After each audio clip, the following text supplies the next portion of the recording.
All right, buckle up, everybody. We're diving deep into the world of habits today. You guys gave us a really interesting mix of sources, this time psychology, neuroscience, little business, even some history. Yeah, and all focused on this idea that these tiny little behaviors, habits, actually run a huge part of our lives. Exactly. And that's what we're going to unpack, how those habits form up there in the brain. How companies use them, sometimes in ways that are maybe uh, ethically questionable. Ooh, yeah, getting into the nitty-gritty there. And the big one, how do we actually change those behaviors we're so stuck in? Because by the end of this, we don't just want you knowing why you do what you do, but actually how to use that to make some changes. That's the goal. So let's start in the brain, the control center for all this habit stuff. One of our sources, The Power of Habit, really digs into the neuroscience of how this all works. They introduced this idea of the habit loop, which is kind of the foundation of every habit. 3 steps. First, you got the cue, the trigger that starts the whole thing off. It's like my alarm clock blaring in the morning, that kind of cue. Exactly. Or the smell of cookies baking. Cookies. Oh man, dangerous territory right there. Okay, so cue gets us going. What's next? The routine. The actual behavior itself. This is where your brain's basically on autopilot, just running through the steps it's done a million times before. Like my coffee routine. Alarm's the cue, then grinding the beans, brewing, all that jazz. That's the routine. So what's the final piece of this puzzle? The reward. This is what tells your brain, hey, that whole sequence was good. Remember that for next time. So with your coffee, it's that delicious caffeine hit. Cue, routine, reward. Seems pretty simple. But how does this actually get wired into our brains? How does it stick? Well, as you do a habit over and over, this loop, it gets carved into a part of your brain called the basal ganglia. Think of it like your brain's autopilot system. Takes over those routine behaviors so you don't have to think about them consciously. Super efficient most of the time. But what happens when the habit's like a bad one? What if that reward is something that's not good for you? Things get interesting there. The Power of Habit actually uses this fascinating case study to show this. Guy named Eugene Pauly, or Patient HM, as he's called in the book. He had super severe amnesia, couldn't form new memories, but he could still form new habits. Wait, hold on. So his brain couldn't remember stuff, but it could learn new behaviors. How's that even possible? It was a huge breakthrough for understanding how memories and habits work in the brain. HM couldn't remember people or conversations, but he could learn to navigate a new house or do tasks, all thanks to his basal ganglia, that autopilot system we talked about. So are you saying habits are kind of hardwired in, like muscle memory, but for behavior? Yeah, that's a great way to think about it. They make these deep grooves in our brains. And the book makes this point that's both kind of encouraging, and scary habits never really disappear. They're encoded in there, even if you haven't done them in years. So that bad habit you broke, still lurking back there somewhere in your brain, just waiting for the right trigger. That's the challenging part. But the flip side is, think about all the good habits you've built. The stuff that's basically effortless now. It's like riding a bike. You never truly forget how. So if we can rewire our brains for those good habits, it's like setting ourselves up for success automatically. But how do we break the bad ones if they're so stuck in there? That's where craving comes in. It's the engine of the whole habit loop. Craving, like wanting that delicious cookie we were talking about before. Yeah, in a way. But it's deeper than just wanting something. The Power of Habit talks about this experiment with a monkey, Julio. They taught him to pull a lever to get juice. And as he got good at it, they noticed something in his brain activity. What'd they see? He started anticipating the reward before he actually got the juice. So like his brain was getting a hit of pleasure just from the thought of it, before he even tasted it. Exactly. And this anticipation, this craving, that's what really drives the habit loop. Keeps us coming back for more, even when we know we probably shouldn't. Which explains why companies spend millions on marketing, right? They're trying to trigger that craving in all of us. Oh, absolutely. The book uses Cinnabon as an example, and honestly, you'll never look at one the same way again. They put their bakeries away from other food places on purpose. Mickey. So that cinnamon roll smell can just like, ooh, waft through the whole place, hitting those shoppers right in their craving centers. So they're like hacking our brains with the power of smell. Kind of genius and kind of messed up. I mean, think about all the times you've gone into a store, got your list, all set to be good, and then bam, some display of fresh bread or that coffee smell gets you. That's your habit loop getting hijacked right there. Yeah. And we underestimate how strong those cravings are, which makes us vulnerable to, well, to all sorts of things, not just marketers. Hold on, don't tell me yet. I feel like this is about to get even more interesting. Can we save the dark side of habits for part 2? We can definitely do that. But just note, it goes way beyond cinnamon rolls. We're talking about how these cravings can be used on a massive scale with some pretty scary results. Okay, so we've got these cravings driving our habits, kind of like this hidden force pulling us around. But I bet most people think they can just power through any craving with enough willpower. Just grit your teeth and resist, right? Is it really that easy? That's what we're told, right? But the power of habit actually pushes back on that willpower idea. The research shows it's not some unlimited resource. It's more like a muscle that gets tired if you overuse it. Makes sense. So if you're constantly fighting off temptations all day long, it's like running a marathon with zero training. Exactly. And the book describes this experiment. They called it the radish and cookie experiment. They had these two groups of people. One group got to eat these delicious cookies, Right. fresh baked. Oh, man. But the other group, they had to resist the cookies and eat radishes instead. I feel bad for the radish group already, so what happened? Later, they gave both groups a tough task, something that needed focus and persistence. And guess what?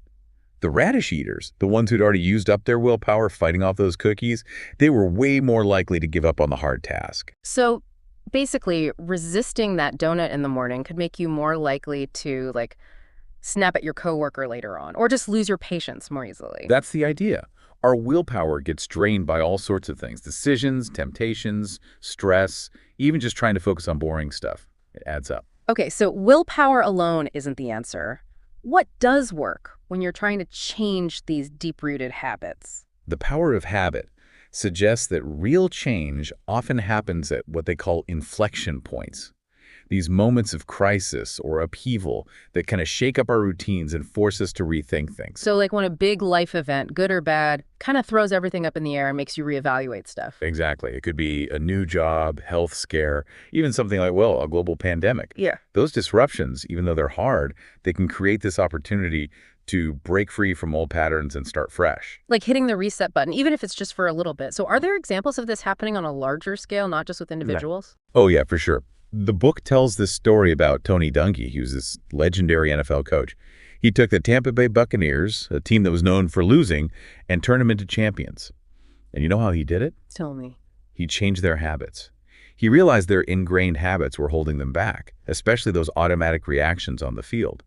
So he focused on changing those knee-jerk responses. Yeah. How they reacted to the snap, how they moved, even how they dealt with mistakes. So instead of having to think it through in the moment, they were already acting on these new automatic habits. Exactly.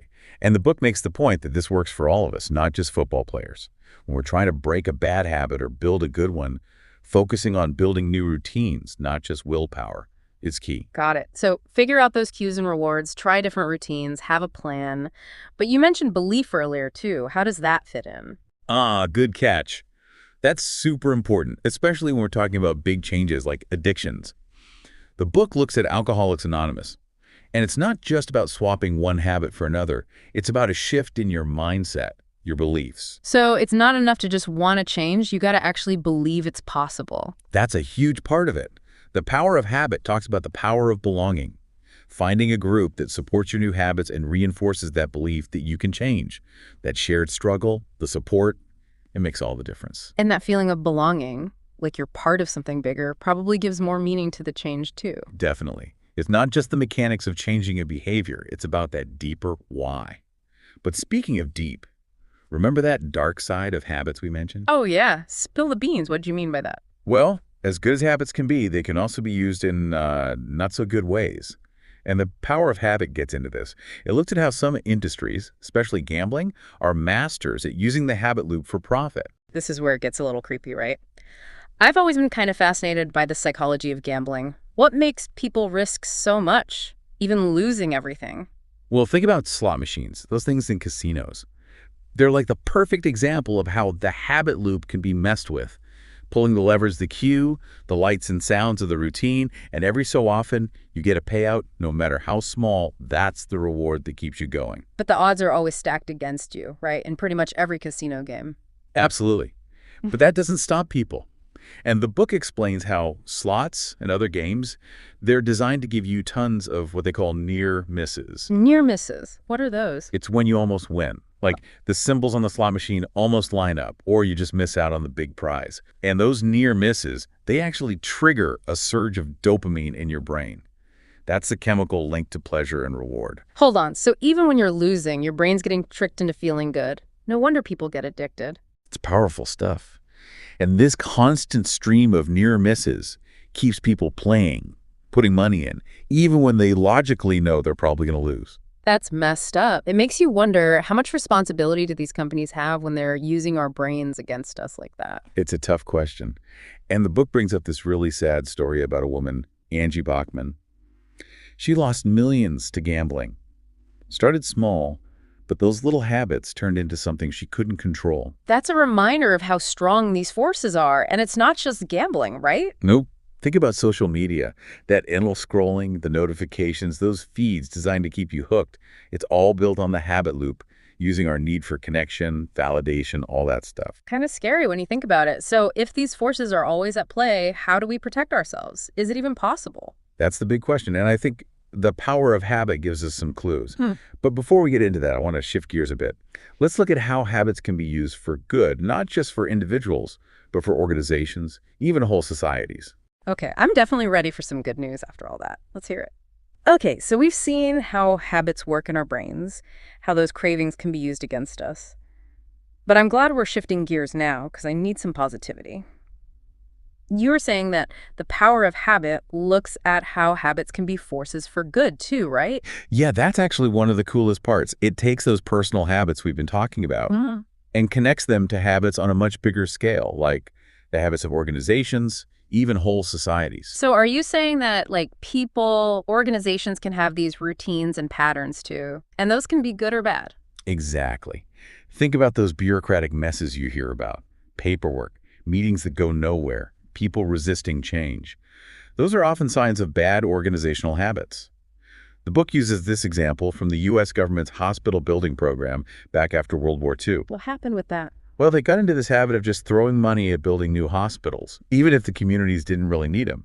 Part of it was politics. I mean, who doesn't love a ribbon cutting for a shiny new hospital? Right, it makes for a good photo op. But you're saying there was more to it than that. It was also about routines. The people in charge, they'd gotten used to solving every healthcare problem by building something. Even if it wasn't the best solution, it was just how they did things. It's like even well-meaning habits can backfire if you don't like stop and think about them. But how do you change those ingrained habits, especially in a big organization? The book argues it's different than changing personal habits. It often takes a crisis or a big leadership change to really shake things up. So you almost need like a system shock to create space for new habits. Yeah, that's a good way to put it. And the power of habit gives this great example with this guy, Paul O'Neill. He was CEO of Alcoa, this aluminum company. They had a terrible safety record. But instead of focusing on rules, he did something kind of different. Right, you do. He focused on changing how the company handled accidents, reporting them, responding to them. He saw that safety wasn't just about individual actions. It was about the organization's habits, its culture. So changing those communication patterns, the way they reacted to stuff, that actually improved the whole safety culture. Exactly. And it shows the power of what they call Keystone Habits. Yeah. Habits that have this ripple effect, changing other behaviors and outcomes. Wow. One person changing one little thing can have a huge impact. Any other examples of this kind of habit change on a big scale? Tons. The book also talks about how giving employees at all levels the power to spot and change bad habits can make a difference. Like, there's this story about how Alcoa changed their parking policy. Did they get rid of all those executive parking spots? Yep. Made parking first come, first serve for everyone, from the CEO on down. Simple change, but it sent a message about equality and all that. Cool. So it's not just about the big dramatic stuff, but what about habits that affect whole societies? You mentioned the Montgomery bus boycott earlier. How does that fit in? Right. So the Montgomery bus boycott, people think of it as this spontaneous thing. But the power of habit shows that there were years of planning and organizing within the Black community before that moment. So it wasn't just Rosa Parks refusing to give up her seat. It was a community that already had these habits of resistance, of working together. Yeah. The boycott worked because of existing social habits and networks. The book talks about strong ties, close relationships, like family and friends, and weak ties, connections based on shared identity or goals. So Rosa Parks, this respected figure in the community, she was the spark. And then Those strong ties, that trust and loyalty, they help the movement grow. Right. And those weak ties, connections with people who maybe didn't know each other personally but were united for a cause, that made it even bigger. Created social pressure, this feeling that everyone was in it together. Like a habit of taking action, spreading through the community. Great way to put it. And the book says this applies to all kinds of social movements, from boycotts to protests, even voting. So it's about tapping into those existing social habits, community, belonging, shared purpose to create real change. Exactly. And it's not always about huge events.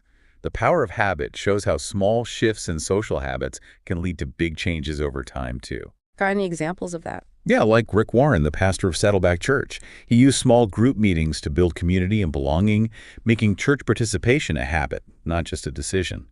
Those small groups, they were the foundation for the church's growth. So he tapped into that human need for connection, and that created a new habit that spread through the community. Pretty amazing. It is, and that's the big takeaway from the power of habit. Whether we're talking about our own habits, the habits of organizations, or even whole societies, understanding this power is crucial for shaping our lives and the world around us. This deep dive has totally changed how I think about my own habits, and not just how they affect me, but the people around me too. And the best part is, the power of habit doesn't just leave us with a feeling of like, whoa, this is crazy. It gives us tools to actually do something. It's not like we're just stuck with whatever habits we have. We can choose. Exactly. We can figure out the routines, play around with the rewards, isolate the cues, and make a plan, step by step. Well, I'm definitely feeling inspired to take a closer look at my own habits and see what I can change. Awesome. And remember, change is possible, one small step at a time. Thank you so much for joining us on this deep dive into the power of habit. It's been really eye-opening. My pleasure. And for all you listeners out there, we'll have links to more info about the science of habits in the show notes. Until next time, keep those habit loops spinning in the right direction.